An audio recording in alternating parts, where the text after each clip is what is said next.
Salut à tous, c'est Bebocho, j'espère que vous allez bien. Donc comme vous le savez, là actuellement, je suis en Espagne, en Erasmus. Et comme je vous ai dit, il y a souvent des moments assez difficiles. Et j'ai décidé de vous faire cette vidéo parce que fin novembre, j'ai eu une période, disons, difficile. Et je vais vous expliquer un petit peu comment j'ai fait pour tenir bon et m'en sortir. Je suis sûr que cette vidéo pourra en aider certains. Mais avant de vous raconter mon histoire, je vais vous raconter celle d'un petit garçon de 12 ans. Et croyez-le ou non, c'est cette histoire-là qui m'a aidé à, en quelque sorte, relever la tête. Donc c'est l'histoire d'un petit garçon de 12 ans qui, disons-le, a eu une enfance plutôt difficile. On a tous eu dans notre classe, vous savez, le petit élève qui, quand il était jeune, il arrivait dans la classe, on le voyait un mois, après il repartait. À cause du travail de son père, en fait, il devait souvent déménager. Disons qu'il avait un cadre familial plutôt instable. Donc ils se sont installés dans une ville, c'était vers le mois d'avril, et ils avaient un devoir à rendre. Et malheureusement pour le petit garçon, toute son année dépendait de ce devoir-là. S'il avait une bonne note au devoir, il passait en 5e parce qu'il était en 6e. Et malheureusement, s'il avait une mauvaise note, il redoublait son année de 6e. Donc le prof leur donne le sujet. Le sujet, c'était « Décrivez-moi en 5 pages minimum comment vous voyez votre futur ».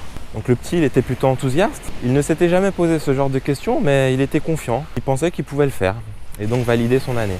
Donc il était confiant, même s'il ne s'était jamais posé ce genre de questions, il était plutôt enthousiaste. Il pensait qu'il avait la possibilité de réussir ce devoir et donc de valider son année. Il rentrait chez lui, directement il s'est mis à la tâche, il commençait à gratter des pages, 1 page, 2 pages, il arrive jusqu'à 7 pages. Il voulait une belle famille, une grande maison, il voulait plein de chevaux et donc tout ça tenait sur 7 pages. Plus tard, il a rendu son devoir au professeur, il devait attendre 1 semaine pour la correction. Le fait d'avoir effectué ce travail pour le jeune homme, ça l'a un petit peu libéré. Du coup, il commençait à croire un petit peu à tout ce qu'il avait écrit. Il commençait à se mettre dans les pieds du personnage qu'il avait inventé. Le jeune homme, il avait fini son devoir. Il était vraiment fier. Vous savez, on a tous vécu ça, ce petit sentiment de devoir accompli. Vient le moment de la remise des copies. Le jeune homme était plutôt confiant. Il pensait avoir une bonne note. Il attend, il reçoit sa copie et il voit sa note 2. Je pense que c'est un des sentiments les plus difficiles à vivre. Quand vous avez donné 120% de vos capacités pour quelque chose et que ça ne fonctionne pas. Le petit devant sa copie, il ne savait pas quoi dire. Limite, ses larmes commençaient à couler. Il ne dit pas un mot. Il attendit la fin du cours et il alla voir le prof. Il lui demanda donc « Monsieur, écoutez, je ne comprends pas. J'ai vraiment essayé. Pourquoi vous m'avez mis cette note-là » Le prof lui répond « Écoute, par rapport à ton cadre familial, j'ai jugé que ce que tu avais écrit, pour toi, ce n'était pas réaliste. C'est pour ça que je t'ai mis cette note-là de 2. » Le petit, il était complètement déboussolé. Le prof, soudain, pris de compassion, il lui dit « Mais écoute, j'ai vu que tu as vraiment mis du tien dans ce devoir-là, j'ai vu que tu as vraiment essayé, donc je vais te laisser une seconde chance. » Et donc, il lui a laissé 2 jours pour lui remettre un nouveau devoir. Donc le petit récupéra sa copie, il rentra chez lui, il était conscient qu'il allait devoir prendre une décision. Ne sachant pas quoi choisir, il alla voir ses parents. Il leur expliqua un petit peu la situation, l'importance du devoir. Ses parents lui dirent « Écoute fils, tu vas devoir prendre une décision. Il s'agit de ta vie, ce n'est pas à nous de prendre cette décision pour toi. » Donc le petit, il alla dans sa chambre, il avait compris évidemment que c'était à lui de prendre la décision, il ne pouvait pas en vouloir à ses parents. Il commença à faire le choix de la raison. Donc il se mit sur son bureau, il commença à copier 1 page, 2 pages. Au fur et à mesure qu'il écrivait, il avait l'impression de vendre son âme au diable. Ce qu'il a fait, c'est qu'il a pris la page, il l'a déchirée, il l'a jetée à la poubelle et il alla se coucher.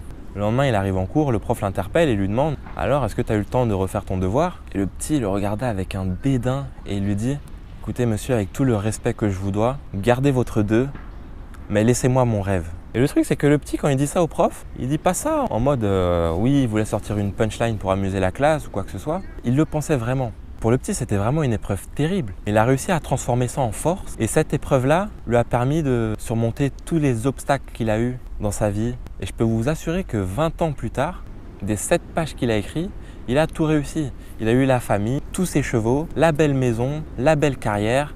Et au-dessus de sa cheminée, vous savez ce qu'il avait encadré en grand ? La copie avec la note de 2 que son prof lui avait rendue. Alors pourquoi je vous ai raconté cette histoire? Vous savez, au mois de novembre, j'avais vécu un petit peu la même chose. Donc c'était surtout par rapport au foot. J'avais fait une énorme pré-saison. Donc par rapport à moi, il y avait énormément d'attentes. Donc au début, tout se passait bien. Et après, au bout de quelques matchs, dès que tu commences à enchaîner les matchs, 1, 2, 3 sans marquer, le doute commence à s'installer. Tu commences à te poser des questions du genre « Est-ce que j'ai vraiment le niveau pour être ici? Est-ce que je ne devrais pas arrêter et rentrer ?» Et je vous assure qu'à cette période-là, j'avais vraiment envie de tout plaquer et de rentrer chez moi et complètement arrêter le foot. Et j'ai entendu cette histoire du petit garçon. Ça peut vous paraître bizarre, ça peut vous paraître stupide, mais c'est vraiment cette histoire-là qui m'a aidé à relever la tête. Si j'ai appris un truc, c'est que dès lors que ces idées, ces pensées négatives commencent à s'installer dans votre cerveau, c'est là que vous avez perdu. faut que vous sachiez qu'à partir du moment où vous commencerez à entreprendre quelque chose, vous aurez toujours des gens qui essayeront de vous en dissuader, qui vous diront que ça ne marchera pas, que ce n'est pas possible. Mais si vous regardez bien, ces gens-là sont souvent des gens qui n'ont jamais rien fait de leur vie, qui n'ont jamais rien tenté, rien essayé. Je vous conseille plutôt de vous entourer de gens positifs, de gens qui vous motiveront, de gens qui vous encourageront, de gens de qui vous pourrez apprendre. La vie est bien trop courte pour avoir des regrets. Je peux vous assurer que l'expérience que vous tenterez, quelle qu'en soit l'issue, positive ou négative, vaudra la peine d'être vécue. Donc, s'il y a vraiment un truc à retenir de cette vidéo, quoi qu'il arrive, quand vous vous lancerez dans quelque chose de nouveau, vers l'inconnu, quand vous sortirez de votre zone de confort, il y aura des moments difficiles. Durant ces périodes-là, tenez bon. Essayez de transformer ces expériences négatives. Je n'aime pas parler d'échec. Pour moi, l'échec n'existe pas. À partir du moment où on apprend de ces expériences, on ne peut pas parler d'échec. Voilà, j'espère vraiment que cette histoire vous aura plu, qu'elle pourra vous aider éventuellement, comme elle m'a aidé moi à relever la tête. N'oubliez pas, le plus important, c'est de croire en vos rêves. Parce que si vous ne le faites pas, personne ne le fera pour vous, et aussi parce que c'est là le début de la réussite. N'hésitez pas à vous abonner si vous voulez suivre l'aventure avec moi ici en Espagne, et à laisser un pouce bleu si cette histoire vous a plu. Je vous remercie et je vous dis à très bientôt. Peace.